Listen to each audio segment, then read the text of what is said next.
Friends, welcome to our channel exam warriors. आज के video में हम लेकर आए हैं रेशियो और प्रोपोर्शन का दूसरा पार्ट। इस पार्ट में भी पिछला पार्ट जैसा बहुत सारा नया नया सवाल होंगे जो आपके हर तरीके का एग्ज़ाम में काम आएगा। तो चलते हैं पहले सवाल तक।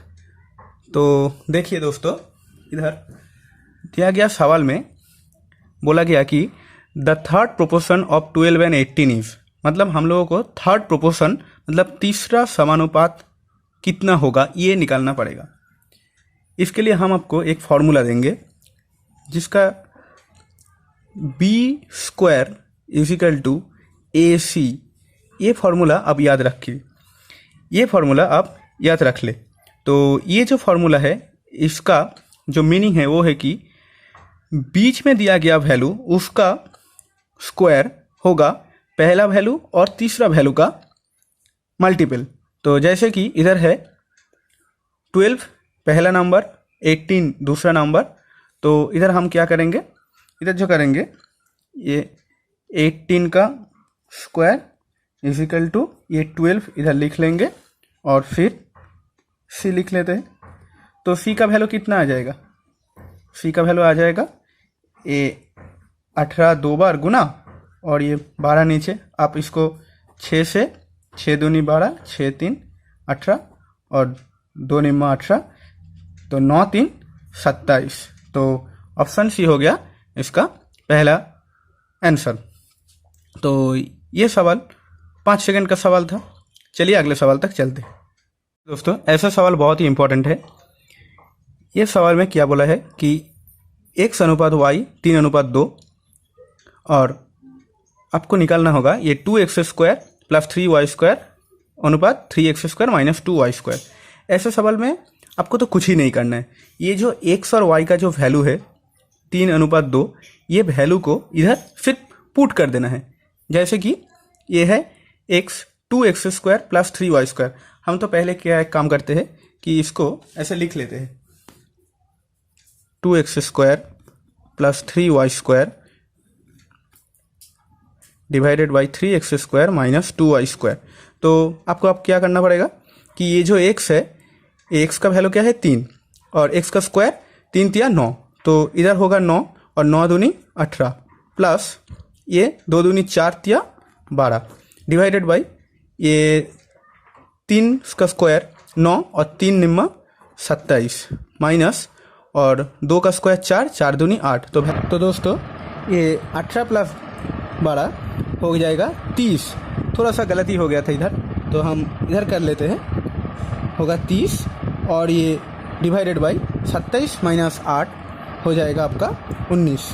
तो ये तो कुछ कठिन नहीं सकता, तो 30:19 हो जाएगा इसका सही आंसर।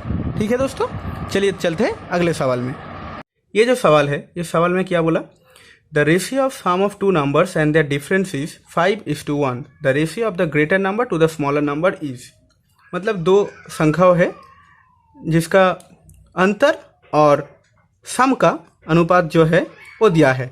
तो आप ऐसा सवाल में क्या किए, आप ऐसा सवाल में करना है तो क्या करें, ये सवाल में ये जो वैल्यूज़ है 5:1, ये जो वैल्यूज़ है, इस वैल्यूज़ को आप क्या कर लीजिए, इस वैल्यूज़ को पहले अगर आपको ग्रेटर नंबर, हम इधर लिख लेते हैं ग्रेटर नंबर अगर आपको चाहिए तो ये दो वैल्यूज़ को सम कीजिए और फिर 2 से डिवाइड कीजिए, तो फिर ये हो जाएगा 3। और जो स्मॉलेस्ट नंबर है उसको क्या कीजिए, इसको माइनस कीजिए, फिर इसको 2 से डिवाइड कीजिए, तो ये हो जाएगा 2। तो ग्रेटर नंबर से स्मॉलर नंबर का जो रेशियो हो जाएगा 3:2। तो ये जो सवाल था ये आप ऑप्शन से भी कर सकते थे, क्योंकि ग्रेटर नंबर और स्मॉलर नंबर का ये तो हो ही नहीं सकता क्योंकि ये पहले छोटा दिया गया है, और ये डी भी नहीं हो सकता क्योंकि ये पहले छोटा दिया गया है।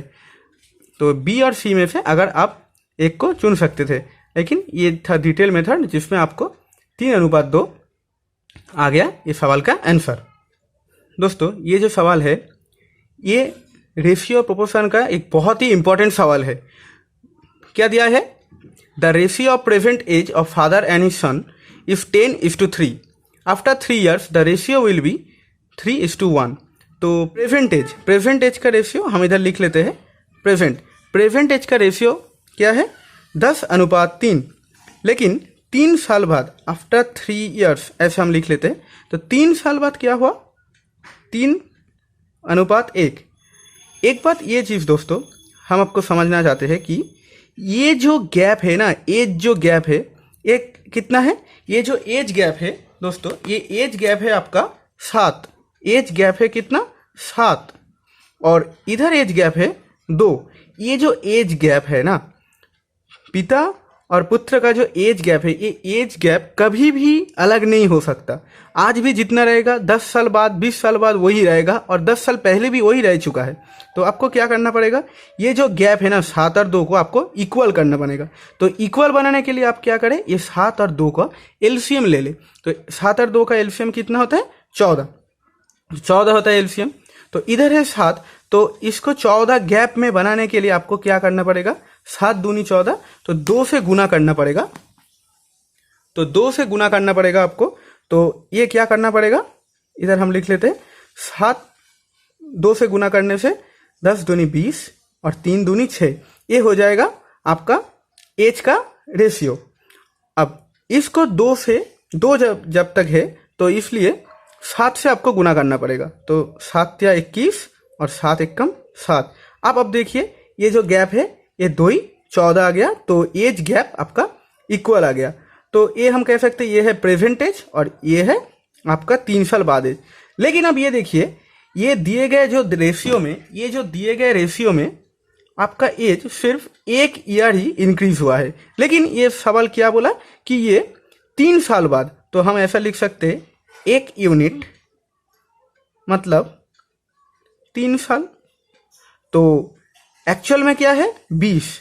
तो 20 यूनिट का मतलब 60 साल, और 6 का मतलब, तो इधर से ही हम लिख सकते हैं 6 यूनिट का मतलब, अगर 1 का मतलब 3 है तो 6 यूनिट का मतलब 18।